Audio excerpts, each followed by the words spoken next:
دین اسلام نے ہمیں یہ بتلایا ہے کہ یہاں آنے سے پہلے سب لوگ عالم ارواح میں تھے، اور یہاں آنے کے بعد سب لوگ عالم دنیا میں آ گئے۔ اس کے بعد جو آخری جہان ہے وہ عالم آخرت ہے، لیکن عالم دنیا اور عالم آخرت کے بیچ جو جگہ ہے اسے عالم برزخ کہا جاتا ہے۔ برزخ کا معنی تو پردے اور آڑ کے ہوتے ہیں، لیکن برزخ اس زندگی کو کہتے ہیں جو مرنے سے شروع ہو جاتی ہے اور قیامت کے قائم ہونے تک وہ زندگی انسان کے ساتھ رہتی ہے، اسے عالم برزخ کہا جاتا ہے۔ اسی کو قبر کی زندگی کہا جاتا ہے۔ لیکن عالم برزخ کیوں کہا جاتا ہے، اس کی کیا وجہ ہے؟ تو اس کی وجہ یہ ہے کہ ہر آدمی کو قبر نصیب نہیں ہوتی، تو جو جل کے مر گیا جزا اور سزا اسے بھی ملے گی، عذاب قبر اسے بھی ہوگا، پر اس کا نام کیا ہے؟ عالم برزخ۔ جو آدمی دریا میں ڈوب گیا جزا اور سزا کا معاملہ اس کے ساتھ بھی ہے، لیکن نام اس کا کیا ہے؟ عالم برزخ۔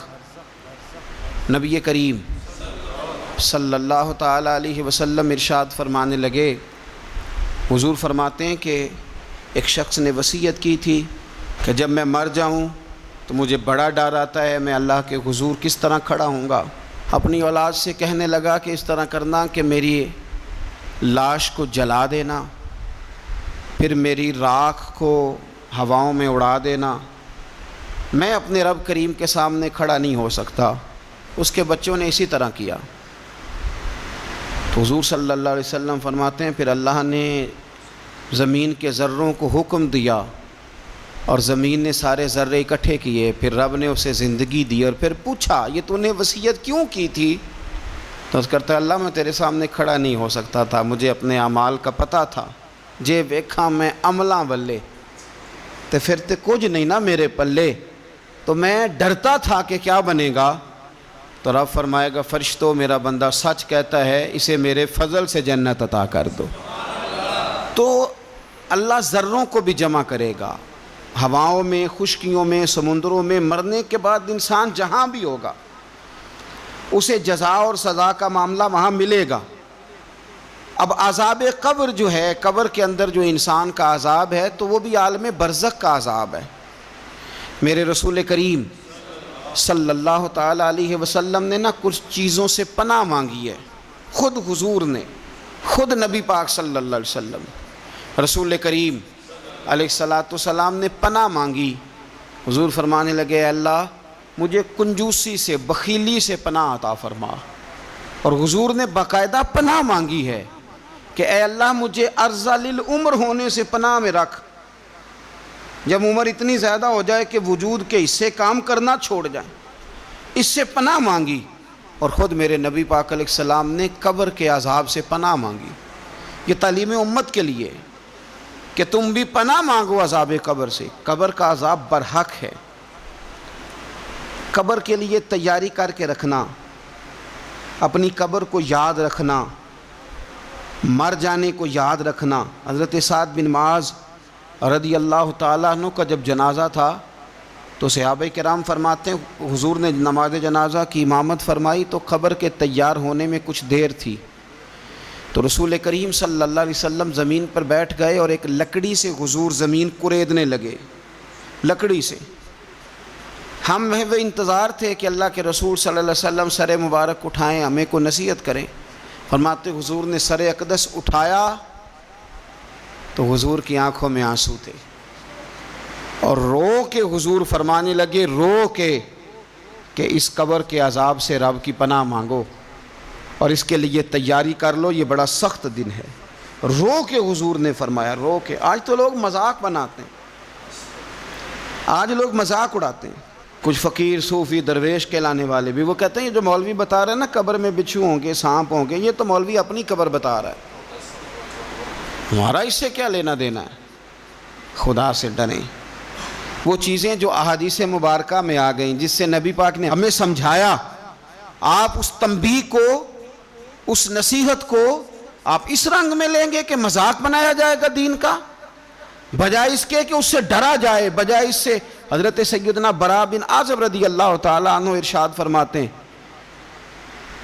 کہ میں نے نبی پاک صلی اللہ تعالیٰ علیہ وآلہ وسلم سے خود اس بات کو سنا ہے، خود رسول کریم صلی اللہ علیہ وسلم نے فرمایا۔ حضرت زید بن ثابت رضی اللہ تعالیٰ عنہ بھی اس بات کے راوی ہیں، فرماتے ہیں ہم جا رہے تھے تو 5-6 قبریں تھیں، تو حضور نے فرمایا کن کی قبریں؟ ہم نے عرض کی یا رسول اللہ صلی اللہ علیہ وسلم یہ کافروں کی قبریں، یہ صحیح مسلم میں حدیث موجود ہے، کفار کی قبریں۔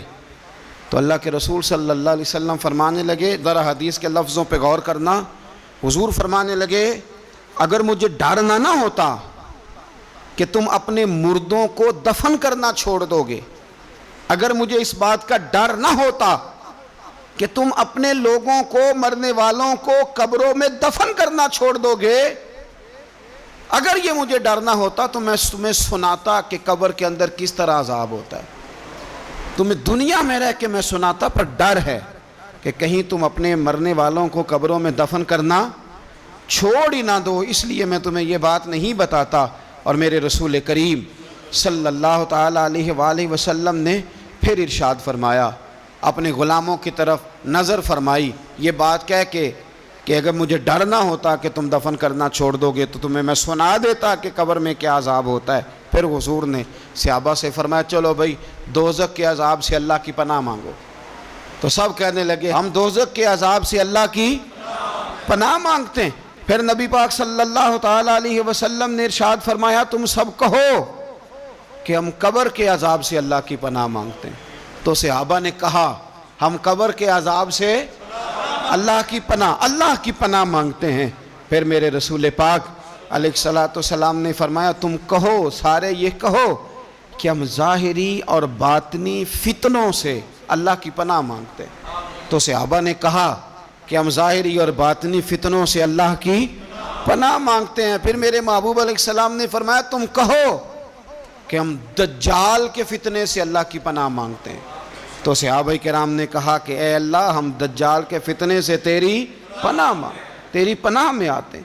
نبی پاک علیہ السلام نے یہ الفاظ کہہ کے یہ بات بتلا کے ہمیں سمجھا دیا، ہمیں قائل فرمایا محبوب نے کہ یاد رکھنا، اس بات کو اچھی طرح سمجھ لینا کہ اگر مجھے ڈر نہ ہوتا کہ تم اپنے مردوں کو دفن کرنا چھوڑ دو گے تو تمہیں بتلا دیتا کہ قبر میں کتنا سخت عذاب ہوتا ہے۔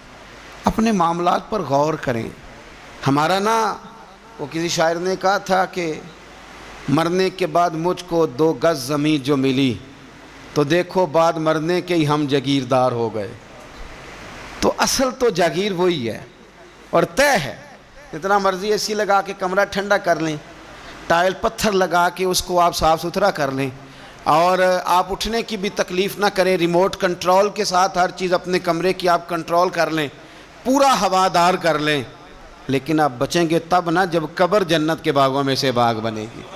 اگر وہ جنت کے باغوں میں سے باغ نہیں بنتی تو پھر فائدہ نہیں ہے۔ میرے رسول کریم صلی اللہ تعالیٰ علیہ وآلہ وسلم کے پیارے صحابی حضرت عثمان غنی رضی اللہ تعالیٰ عنہ فرماتے ہیں، یہ سنن ابو داؤد شریف کی حدیث ہے کہ حضور نے فرمایا جب میت کو دفن کر کے فارغ ہو جاؤ تو اس کی قبر پر کھڑے رہو۔ خود حضور بھی قبر پر کھڑے رہتے دفن کرنے کے بعد، اور فرماتے اس کے ثابت قدم رہنے کی دعا کرو، اس لیے کہ اب اس سے سوال و جواب ہوں گے، اب فرشتے اس کی قبر میں آئیں گے، اب اس سے پوچھیں گے، اب اس کے ساتھ وہ امتحان ہوگا، تو اس کے لیے دعا کرو، قبر پہ کھڑے ہو کے دعا مانگو۔ ایک حدیث میں فرمایا کہ اتنی دیر دعا مانگو کہ جتنی دیر اونٹ ذبح کر کے کھال اتار کے گوشت بنا کے، اونٹ ذبح کرنا سب سے زیادہ مشکل ہے، اونٹ ذبح کر کے کھال اتار کے گوشت بنا کے بانٹ دیتے ہو، اتنی دیر مرنے والے کی قبر پہ کھڑے رہ کے دعا مانگا کرو، کیونکہ اب فرشتے آئیں گے، سوال و جواب ہوگا۔ تو عذاب قبر، مصنف عبد الرزاق میں حدیث ہے کہ ایک بندے کو صرف ایک کوڑا مارا گیا تھا قبر میں، ایک کوڑا، ایک درہ، تو اس کی ساری قبر میں آگ بھڑک اٹھی تھی۔ تو پوچھتا ہے کہ یہ ایک کوڑا مجھے کیوں مارا گیا؟ تو انہوں نے کہا ایک وجہ تو یہ تھی کہ تو پاکی پلیدی کا خیال نہیں کرتا تھا، اور دوسری وجہ یہ تھی کہ ایک دفعہ ایک مظلوم نے تجھ سے کہا تھا میری مدد کر، اور تو مدد کرنے پہ قادر تھا، تیرے اندر ہمت تھی، پر تو اس کی مدد کے لیے تیار نہیں ہوا۔ وہ ہمارا مشہور فکر ہے نا کہ سانو کی لگے، پرائی لڑائی پرائی آگ نو اسی گھر کیوں لے آئیے۔ تو وہ جو ہمارا خاص معاملہ ہے نا کہ کسی کی مدد نہیں کرنی، وہ ہمیں خراب کرتی ہے، وہ ہمیں خراب کرتی ہے، ہمارے حالات بگڑ جاتے ہیں۔ ہم مدد کرنے پہ قادر ہوتے ہیں، پر کسی مظلوم کی مدد، ایک کوڑا لگا تو پوری قبر میں آگ بھڑک اٹھی۔ عذاب قبر سے اللہ کی پناہ مانگی جائے، ڈرا جائے، اور آخرت کے لیے، قبر کے لیے تیار۔ قرآن مجید نے کہا وَإِذَا الْقُبُورُ بُعْثِرَتْ، جب قبریں کریدی جائیں گی نا تو عَلِمَتْ نَفْسٌ مَّا قَدَّمَتْ وَأَخَّرَتْ، پھر ہر جان لے گی کہ اس نے آگے کیا بھیجا اور پیچھے کیا چھوڑا۔ میرے عزیز، اپنی قبر کے لیے، اپنی آخرت کے لیے فکر کریں، تیاری کریں۔ مولا رومی ایک بڑی خوبصورت مثال دیتے ہیں اور بڑے شاندار انداز میں بات سمجھاتے ہیں۔ وہ کہتے ہیں مصر کے اندر نا ایک رواج تھا کہ وہ سال کے آخر میں، سمجھ لیں ذی الحج کے آخری دن، یا جس طرح آج کل لوگ جنوری فروری سے کام چلاتے ہیں، تو وہ دسمبر کی آخری تاریخ کو نا پچھلے بادشاہ کو معطل کر دیتے تھے، اور یکم تاریخ کو وہ جا کے دریا کے کنارے کھڑے ہوتے تھے تو کشتی آتی تھی، جو پہلا آدمی اترتا تھا اسے بادشاہ بنا لیتے تھے۔ پورا سال اس کی بات مانتے، اور سال کے آخر میں جا کے پھر اس کو جنگل میں، جہاں جنگل میں درندے تھے، جھاڑیاں تھیں، خوفناک جگہ تھی، وہاں جا کے چھوڑ آتے تھے، درندے اسے پھاڑ ڈالتے۔ تو ایک سال ایک دانشمند آدمی اترا، وہ تو اس کو انہوں نے کہا کہ بھئی تو ہمارا بادشاہ ہے۔ انہوں نے کہا یہ کیا بات ہوئی، تو بادشاہ ہوں تو کیا مطلب؟ انہوں نے کہا جی ہمارا اصول ہے، پورا سال تیری بات مانیں گے، سال کے بعد جنگل میں چھوڑ آئیں گے۔ کہنے لگا سال تو بات مانو گے نا؟ نے کہا ہاں۔ کہنے لگا اچھا پھر سب سے پہلے مجھے وہ جنگل دکھاؤ جس میں تم نے آخر میں چھوڑ کے آنا ہے۔ پہلے مکان کے پہلے سوسائٹی میں گھر کے پہلے قبرستان کی طرف حاضری۔ قرآن پاک کی جو ترتیب ہے نا موت و حیات کی، پتہ کس طرح؟ الذی خلق الموت والحیات، وہ رب جس نے موت اور زندگی پیدا کی۔ قرآن زندگی کا ذکر بعد میں کرتا ہے، موت کا ذکر ہے۔ تو مولا رومی کہتے ہیں وہ آدمی کہنے لگا پہلے دکھاؤ نا کہاں سال کے بعد لے کے جاؤ گے۔ تو انہوں نے جا کے وہ جگہ دکھائی، اس جنگل میں سال کے بعد ہم نے آپ کو لے کے آ کے چھوڑنا ہے۔ تو کہنے لگا ختم ہو گئی بات، اسی جنگل میں چھوڑو گے نا، کوئی اور تو نہیں؟ کہا جی اسی میں چھوڑیں گے۔ کہنے لگا بالکل ٹھیک ہے۔ پہلا حکم تخت پہ بیٹھتے اس نے یہ کیا کہ جنگل کے اندر جتنی خاردار جھاڑیاں ساری کاٹ دو، اس جنگل میں جہاں آخر میں جانا ہے وہ ساری جھاڑیاں کاٹ دیں۔ پھر کہنے لگا جتنے درندے ہیں نا جہاں وہ سارے مار دو، درندے مار دیے۔ کہنے لگا اب حل چلاؤ، کیاریاں بناؤ، پھول لگاؤ، گلاب لگاؤ، چنبیلی لگاؤ، کرو اس کے اندر خوشبوئیں۔ وہ سارا سال وہ باغ کی تیاری کرتا رہا۔ سال کے بعد انہوں نے چارپائی پہ باندھا، جب اس باغ میں لے کے جا رہے تھے تو پرانے بادشاہ کہتے تھے نا نہیں میں نے نہیں جانا، چھوڑ دو، اتار دو، معاف کر دو۔ یہ پتہ کیا کہہ رہا تھا؟ کہہ رہا تھا عجلونی، ذرا جلدی کرو، ذرا جلدی کرو، جلدی کرو، مجھے لے جاؤ قبر میں اور جلدی سے مجھے وہاں چھوڑ کے آؤ جنگل میں۔ کیوں بھلا؟ اس لیے کہ اس نے فارغ بیٹھ کے موج نہیں کی، اس نے اپنی آخری جگہ کے پھل پودوں کی تیاری کی۔ او میرے بھائی، ہمارے پاس پیسہ آتا ہے تو گاڑی نہیں آتی ہے، اگر تھوڑا پیسہ زیادہ بڑھ گیا تو چلو وہاں بھی پلاٹ لے لو۔ کوئی بندہ بھی اپنی آخرت کے لیے، قبر حشر کے لیے سوچنے کو تیار؟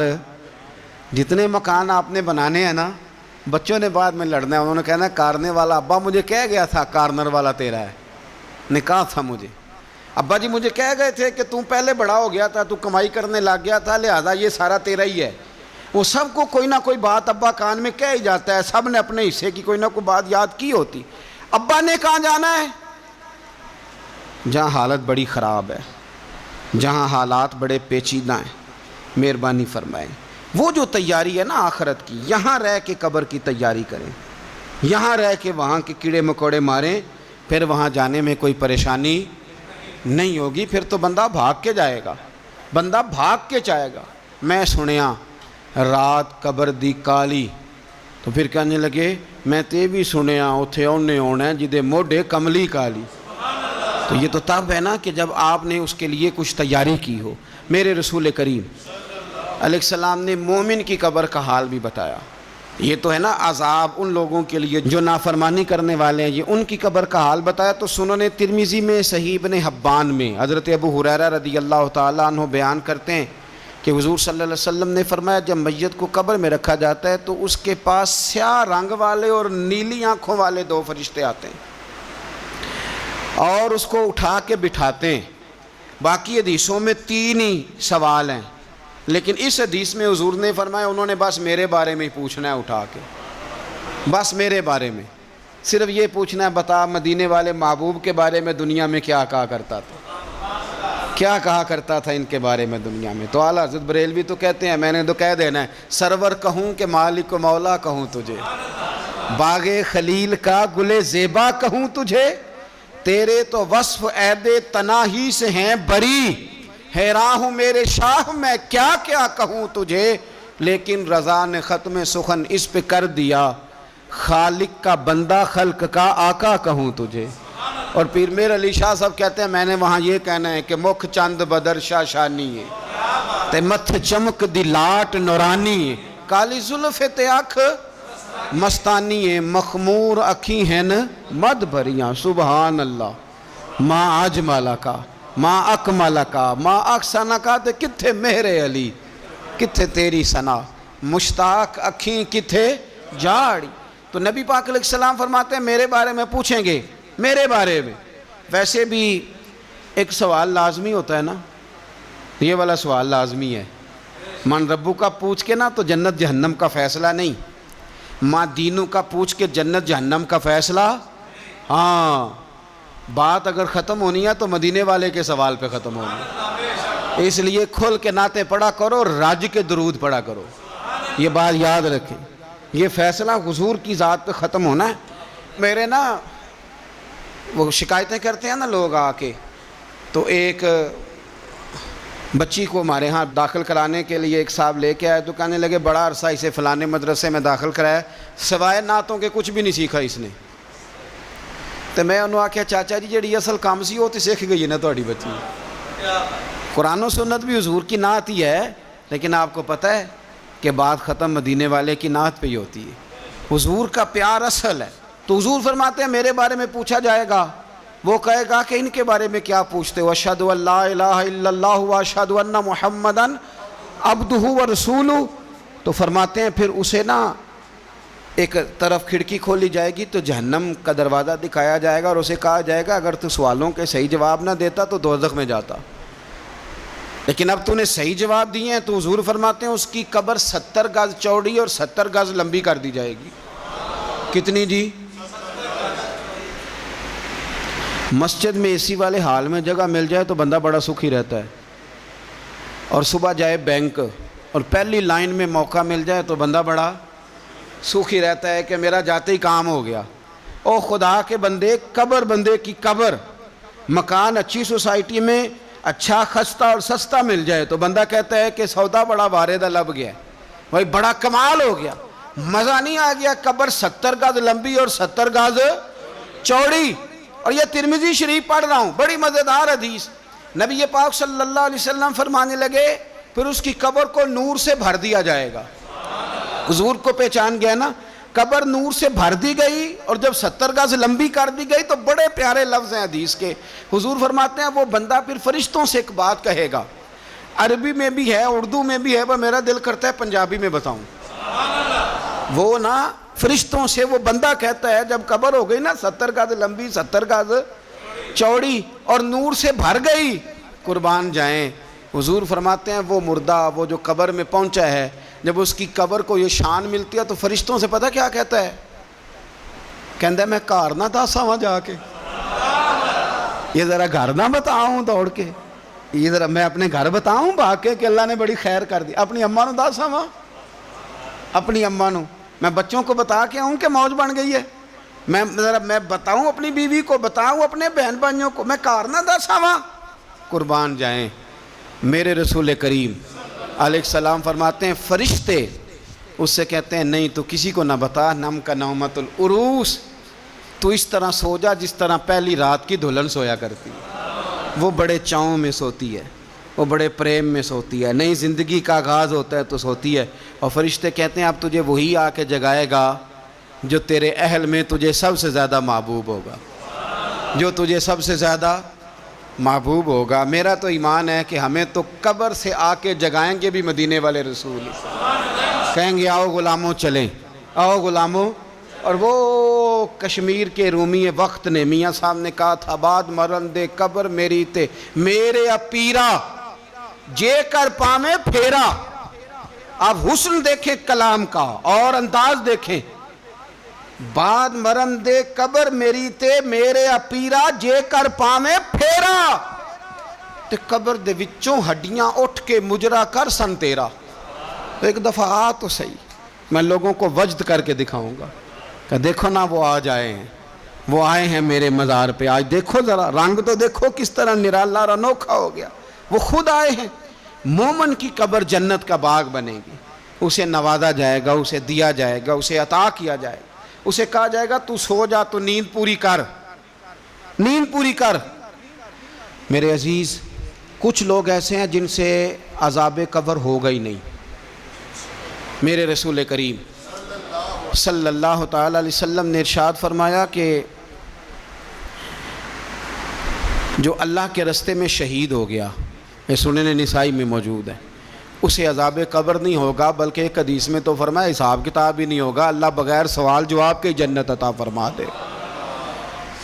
کچھ لوگوں کو نا لوگوں کی بخشش پہ بھی مسئلہ ہی بنتا ہے کہ کوئی بخشا نہ جائے۔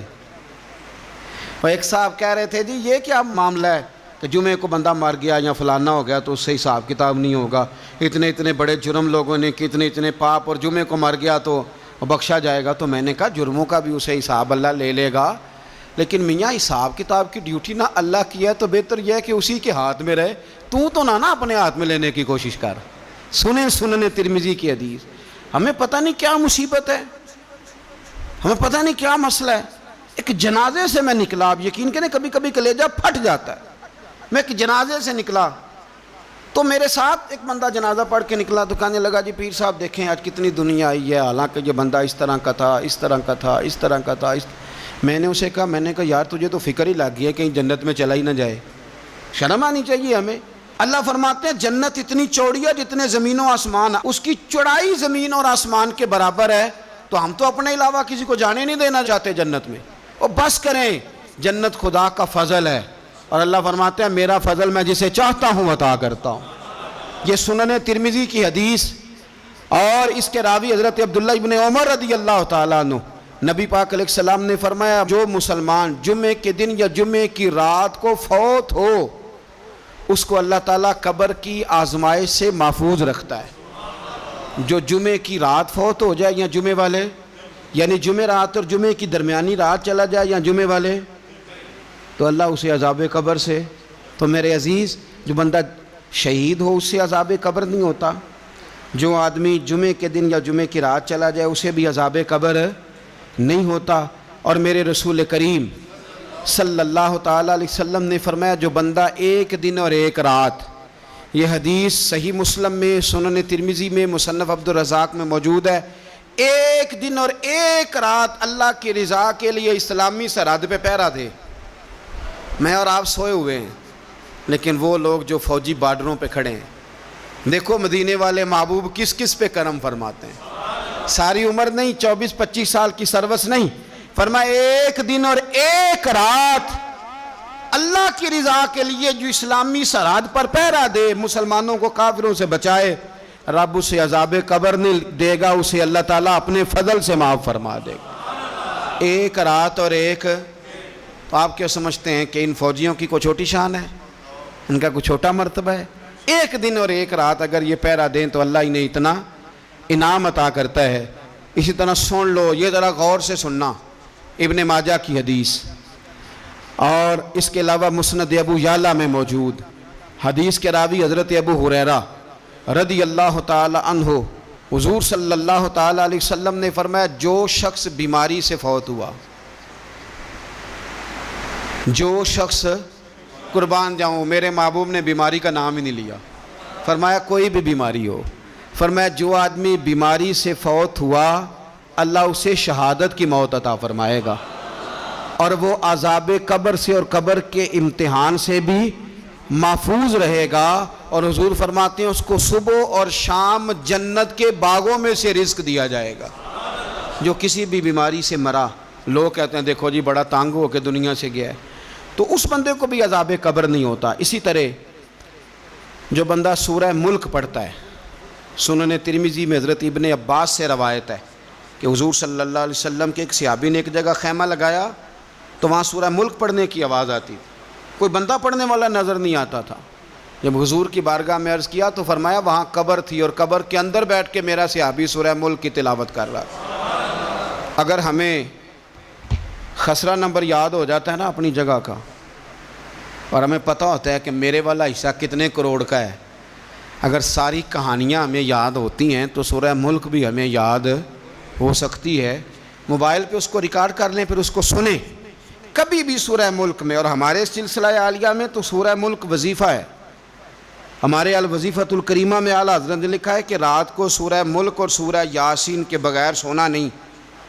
سورہ ملک اتنی شاندار صورت ہے کہ نبی پاک صلی اللہ علیہ وسلم نے فرمایا یہ قیامت کے دن اللہ کی بارگاہ میں ناز سے جھگڑا کرے گی اور کہے گی اے اللہ یہاں تو میرے پڑھنے والے کو جنت عطا فرما یا مجھے قرآن پاک سے علیحدہ کر دے۔ تو رب کریم پھر اپنے فضل سے پڑھنے والے کو جنت عطا کرے گا۔ اللہ کریم ہمیں سمجھنے کی توفیق عطا کرے۔ آخر دعوانا الحمدللہ۔